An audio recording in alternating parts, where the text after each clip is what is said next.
ये बहुत पुरानी समय की बात है। रंगापुर नामक एक राज्य में एक राजा रहता था। उसकी 3 संतानें थीं, एक लड़का और 2 लड़कियां। राजकुमार बेहद बलशाली, सुंदर और चतुर थे। इस तरह दोनों राजकुमारी भी चतुर, सुंदर और रूपवती थे। लेकिन उनमें से छोटी राजकुमारी एक जिद्दी और घमंडी प्रवृत्ति के थे। राजा की बड़ी बेटी की शादी दूसरे एक राजकुमार के साथ पहले से हो चुकी थी। अब राजा और रानी अपनी प्रजा और परिवार के साथ खुशी में थे। उस राज्य के राजधानी से दूर एक गांव में एक बूढ़ी मां अपनी 2 बेटियां के साथ रहता था। दोनों बहनें बेहद सुंदर और रूपवती थे। वह बूढ़ी छोटे मोटे काम करके उस कमाई से लड़कियों का पालन पोषण कर रहा था। एक दिन की बात है, छोटी लड़की ने अपनी दीदी से कहा, दीदी, मां को रोज दूसरों के यहां नौकरी करके हम लोगों को पालने में बहुत कष्ट झेलना पड़ता है। इसीलिए मैं उनकी मदद करना चाहती हूं। मैं एक फूलों का पेड़ बन जाऊंगी। तुम वे पेड़ से बेहद सारे फूल चुनकर बाजार में बेच के पैसे कमा लेना। छोटी बहन की यह बात सुनकर बड़ी बहन को बेहद आश्चर्य हुआ। वह बोली, अरे, तू कैसे फूल वाला पेड़ बनेगी? इसके बाद छोटी लड़की ने कहा, वह सब मैं तुम्हें बाद में कहूंगी। सबसे पहले तुम घर को झाड़ पोछा करके साफ करो, फिर जाके नहा लो। बस आते समय कुएं से 2 घड़े पानी भर कर लाओ, मगर ध्यान रखना अपने नाखूनों से भी उसका पानी नहीं छूना। छोटी बहन की ये बातों को बड़ी बहन ने बड़े ध्यान से सुना। इसके बाद उसने झाड़ पोछा करके सारा घर साफ किया, नहाई, फिर छोटी बहन की निर्देश अनुसार कुएं से 2 घड़ा पानी भर कर ले आई। उनके घर के आगे एक बेहद बड़ा पेड़ था। उसके नीचे की जगह पर भी बड़ी बेटी ने झाड़ लगाकर साफ किया। तब छोटी बहन ने कहा, दीदी, मैं अब इस पेड़ के नीचे बैठकर ध्यान करूंगी। तुम ऐसा करना कि इस घड़े का पानी मेरे शरीर पर डाल लेना, तब मैं एक पुष्पित वृक्ष के रूप में परिवर्तित हो जाऊंगी। तुम जितना चाहो उतने फूल तोड़ लेना, मगर याद रखना पेड़ की कोई भी डाली नहीं तोड़ना, पत्ते नहीं तोड़ना। पर्याप्त फूल चून लेने के बाद मेरे ऊपर यानी पेड़ पर एक घड़ा भर के पानी डाल देना, तब मैं फिर लड़की बन जाऊंगी। ये कहकर छोटी लड़की ने वृक्ष के नीचे ध्यान करने लगा। निर्देश के अनुसार बड़ी बहन ने उसके ऊपर घड़ा भर पानी डाला। देखते ही देखते वह फूलों से भरा एक सुंदर पेड़ बन गई। बड़ी बहन ने जरा भी बिना चोट पहुंचाए बेहद सारे फूल तोड़े। जैसे ही टुकड़ियां फूलों से भर गई, उस वक्त बड़ी लड़की ने छोटी लड़की पर घड़ा भर पानी डाला। पानी डालते ही उसने उस पेड़ से लड़की बन गई। अब वे दोनों फूलों की टोकरियां को उठाकर घर तक ले आए। फूलों की खुशबू चारों तरफ फैल रही थी। दोनों ने मिलकर फूलों से बेहद सुंदर सुंदर मालाएं बनाई। इसके बाद दीदी ने चिंतित होकर अपनी बहन से पूछा कि इन फूलों को अब किसके पास जाकर बेचे। छोटी बहन बहुत चतुर थी। उसने अपनी दीदी की इस चिंता को दूर करते हुए सलाह दी कि इन फूलों माला को लेकर राजमहल में बेचा जा सकता है। इसके बाद दोनों फूलों का मालाएं लेकर राजमहल की ओर जाने लगी। कुछ घंटे यात्रा के बाद दोनों राजमहल में पहुंचे और मुखद्वार पर जाकर आवाज देने लगी। दोनों की आवाज राजकुमारी के कमरे तक गई। राजकुमारी ये सुनकर अपनी मां को बुलाया और कहा, मां, कोई फूल बेच रही है। फूल की खुशबू यहां तक पहुंच रही है, मेरे लिए खरीद लो ना। ये सुनकर रानी ने नौकरानी से कहकर उन 2 लड़कियों को उसके पास बुलाया और सभी फूलों को राजकुमारी के लिए खरीद लिया। खरीद कर रानी ने कहा, कितने पैसे देने हैं? इसका जवाब में बड़ी बहन ने कहा, हम तो गरीब लोग हैं, आपको जितना देना को मन करे दीजिए। ये सुनकर रानी ने उनको खूब सारे पैसा देकर विदा किया। इसके बाद दोनों घर के तरफ जाने लगे। रास्ते में छोटी बहन ने बड़ी बहन से कहा, दीदी, पैसों को छिपाकर रख देना, अभी मां से कुछ मत कहना। बड़ी बहन भी ऐसा ही किया। इस तरह वे दोनों रोज फूल निकलते थे और बेच आते थे। इस तरह उनके पास काफी सारे पैसे जमा हो गए। एक दिन बड़ी बहन ने छोटी बहन से पूछा, अब तो हमारे पास काफी पैसे जमा हो गए हैं, क्या अब हम मां को बता दें? छोटी बहन ने कहा, नहीं दीदी, अभी नहीं। इस पर मां को गुस्सा आ जाएगा तो हम कहां जाएंगे? गुस्से में वह हमारी पिटाई भी कर सकती है, इसीलिए हम मां को नहीं बताएंगे। और दोनों ने ऐसा भी किया। यहाँ राजकुमार अपनी बहन पास इतना सुंदर फूल देखकर सोचने लगा कि यह फूल कहाँ से आते हैं, यहाँ कौन लाता है, किस पेड़ से फूल निकलते हैं। ये सोचकर राजकुमार ने अपनी बहन से पूछा कि इतना सुंदर फूल किसने दिया। इस पर राजकुमारी ने अपने भाई को सब कुछ बताया। इसके बाद राजकुमार ने उनके आने की प्रतीक्षा की। जब राजकुमार ने उन दोनों लड़कियों को फूल लेट हुए देखा तो उन्होंने ये जानने को चाहे कि इस फूल किस पेड़ से उगते हैं। जब दोनों फूल बेच के घर जाने लगे तब राजकुमार ने उन दोनों का पीछा करके उनके घर तक गया, मगर उन्हें यहाँ कोई फूलों का पेड़ या पौधा कुछ भी नहीं दिखा। उसे बेहद आश्चर्य हुआ कि बिना कोई पौधा और पेड़ के ये इतना सुंदर फूल कैसे ले जाते हैं।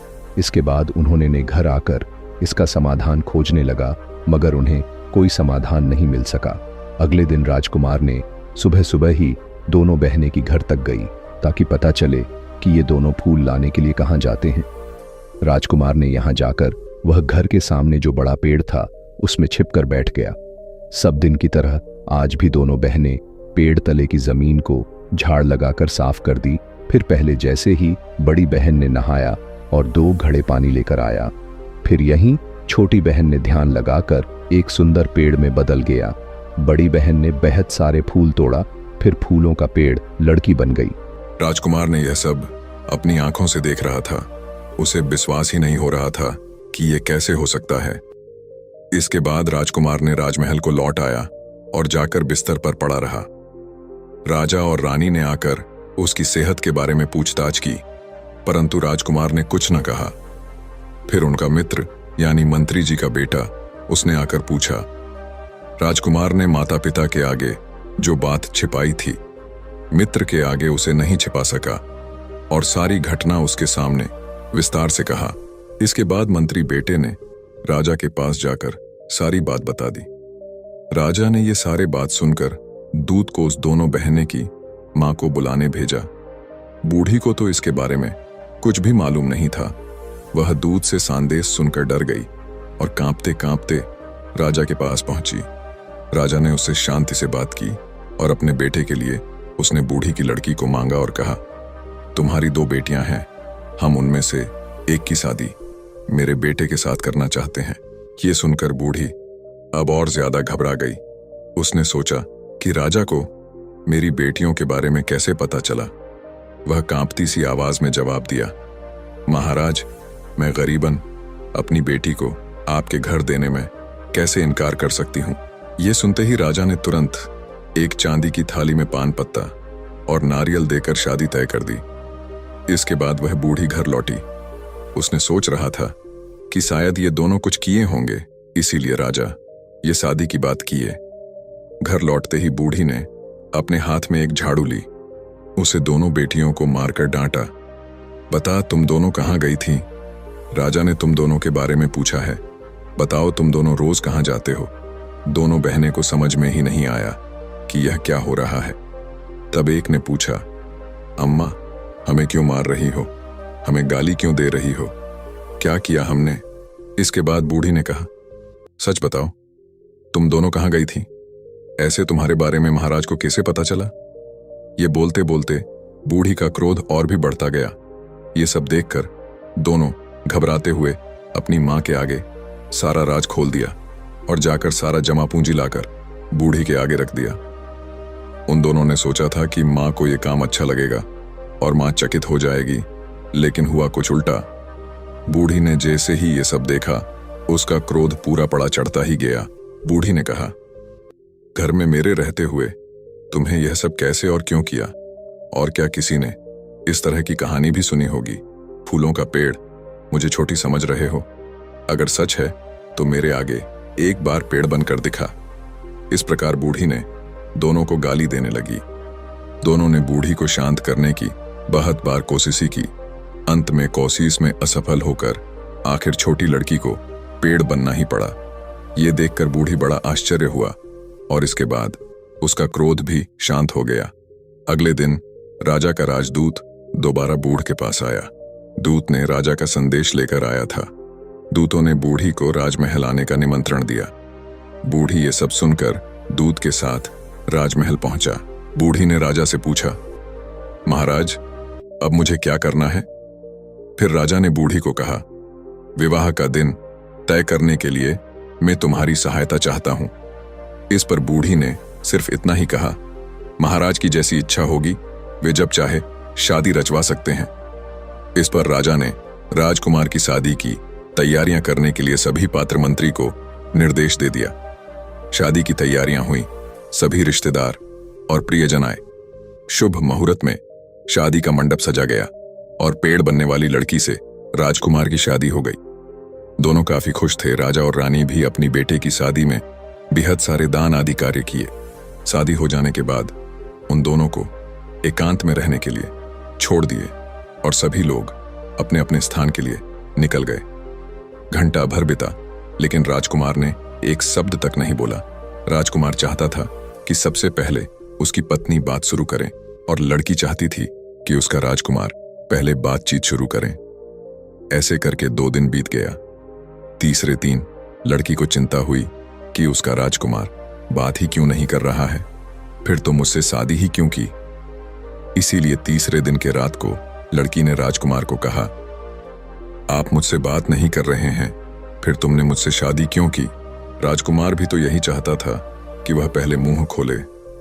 जवाब में राजकुमार ने कहा, अगर तुम मेरा एक काम करोगे तो ही मैं तुमसे बात करूंगा।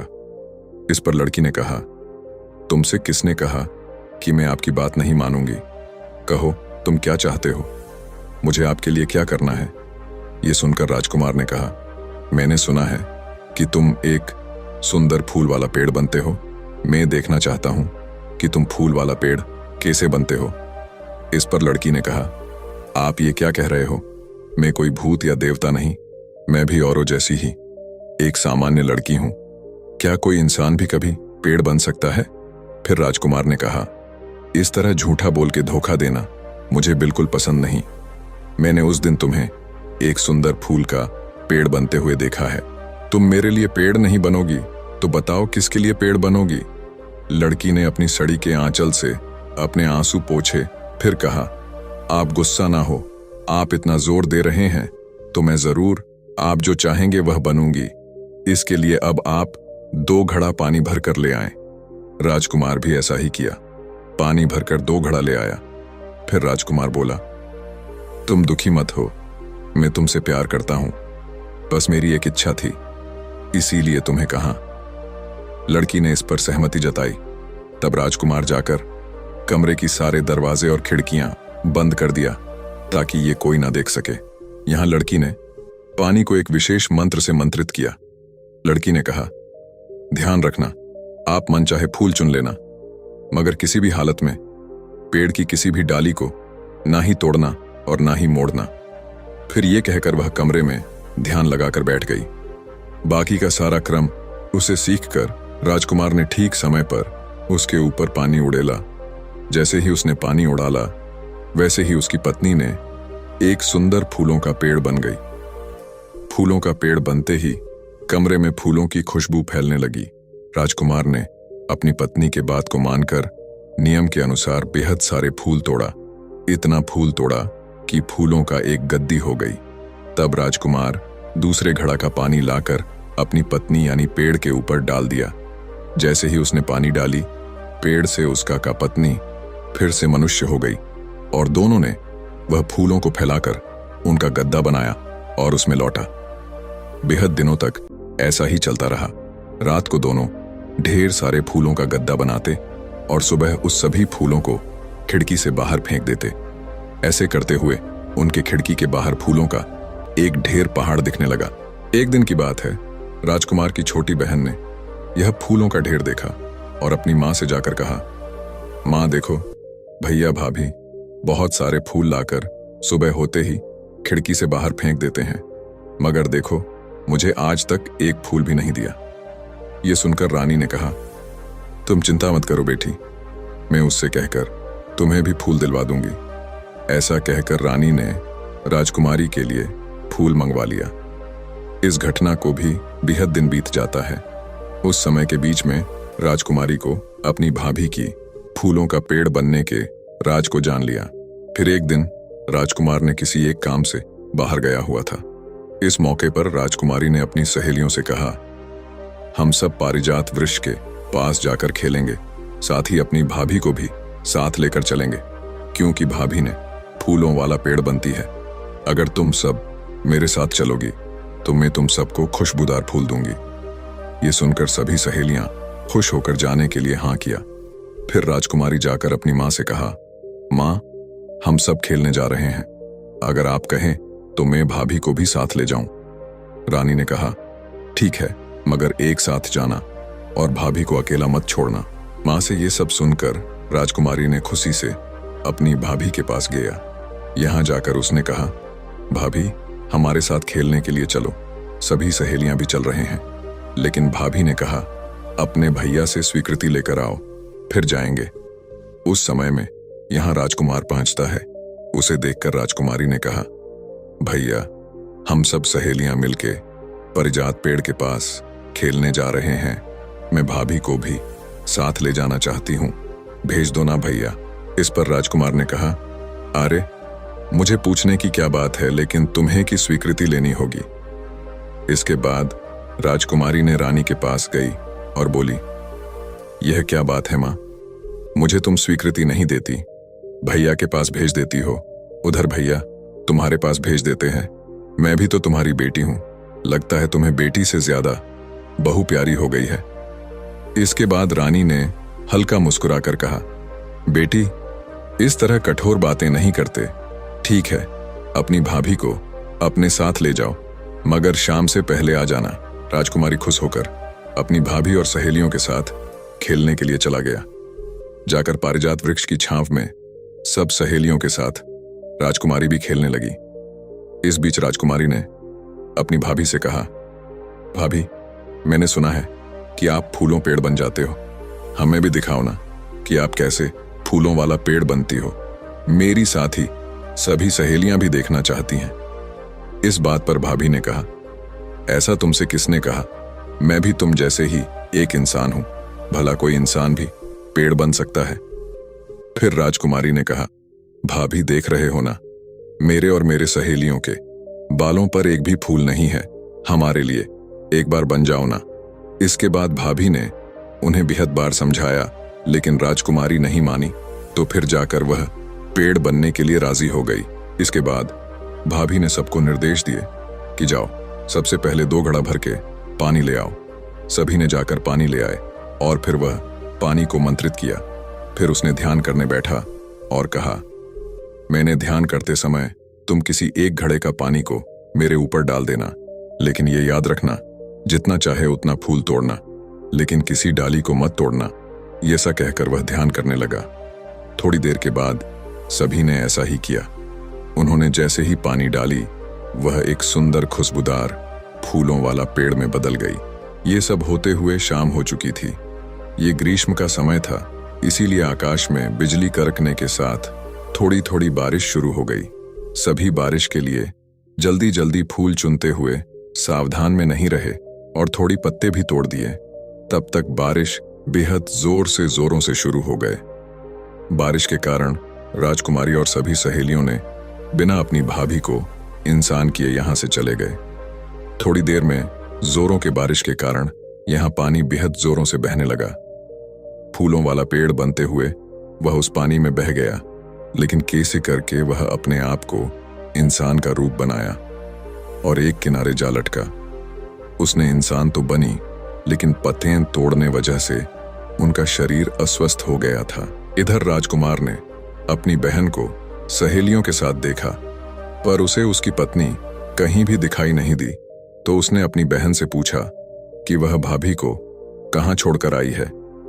इसके बाद राजकुमारी ने वहां होने वाली सारे घटना अपनी भैया को कह सुनाया। ये सुनते ही राजकुमार ने तुरंत ही कुछ सैनिक साथ वहां पेड़ के नीचे जाकर देखा, मगर उन्हें उसकी पत्नी नहीं मिली। फिर उन्होंने चारों ओर खोजना शुरू किया। ऐसे ही कुछ समय तक खोजने के बाद उन्हें अस्वस्थ अवस्था में पड़ी हुई मिली। राजकुमार तुरंत ही उनको राजमहल में ले आया और राजवैद्य को बुलाकर उसकी पत्नी का इलाज किया। थोड़ी स्वस्थ होने पर राजकुमार ने पूछा कि ऐसा कैसे हुआ। तब उसकी पत्नी ने उन्हें सब बात बताया। उस समय पर राजकुमारी, राजा और रानी सभी यहाँ थी। राजकुमारी ने सबके सामने अपनी भैया और भाभी से माफी मांगी और ऐसा गलती न करने की शपथ ली।